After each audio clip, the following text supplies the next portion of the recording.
450 years BC, before the time of the coming of a Messiah, written in the book of Esther, is a profound statement with regard to the Jews.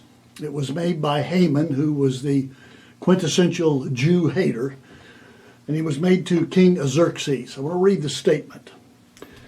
Haman said to King Xerxes, "There is a certain people dispersed among the peoples in all the provinces of your kingdom, whose customs are different from those of all other people, and who do not obey the king's laws. It is not in the king's best interest to tolerate them. If it pleases the king, let an issue be decreed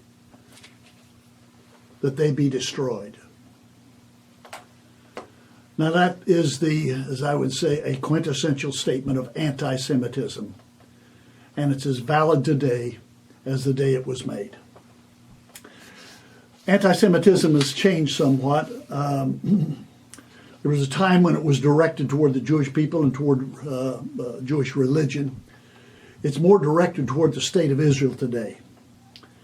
And as Natan Sharansky, who was a former Russian dissident and now serves as the head of the Jewish Agency, has suggested to us, there are three expressions of anti-Semitism. He calls them the 3 Ds.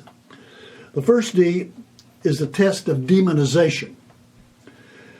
Demonization is when the Jewish state is being demonized, when Israel's actions are blown out of all sensible proportion, when comparisons are being made between Israelis and Nazis, and between Palestinian refugee camps and Auschwitz. This is anti-Semitism. It is not legitimate criticism of Israel. The second D is the test of double standards, when criticism of Israel is applied selectively, when Israel is singled out by the United Nations for human rights abuses, while the behavior of major and known abusers such as China, Iran, Cuba, Syria, Al-Qaeda, ISIS, this is ignored. When Israel's Magen David Adom, alone among the world's ambulance services, is denied admission to the International Red Cross, this is anti-Semitism. The third D is the test of delegitimization. When Israel's fundamental right to exist is denied, alone among all peoples in the world. This too is anti-Semitism.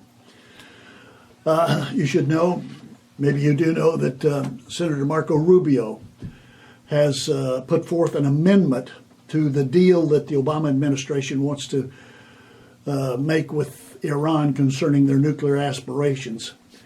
And that amendment would insist that Iran recognize Israel's right to exist. Thus far, the Obama administration has refused to do that. Things have not changed. Anti-Semitism is growing. Prime Minister Netanyahu has suggested that Europe of the 30s is being relived and is once again upon us in Europe today, especially in France and in the Ukraine. And that's why we're helping those Jews in France to get out of there, to make aliyah, to immigrate to Israel, and also to help those in the Ukraine to do that. And we should also recognize that Christians are likewise in the crosshairs, just as the Jews are. And that's going to continue. But regarding anti-Semitism, I agree with the words of Dr. Martin Luther King Jr. when he said in 1968, before an audience at Harvard University, he was asked a hostile question about Zionism. And his response was, "When people criticize Zionists, they mean Jews. You are talking about anti-Semitism." And that too is as true today as the day that Dr. King gave that pronouncement at Harvard University. Just as our rap video has said, a storm is coming. It's going to get worse before it gets worse. Until next week, Od Ki Yavo Shiloh, or until Messiah comes, Yivarech Yahweh. Yahweh bless you, Bless those you love and those who love you.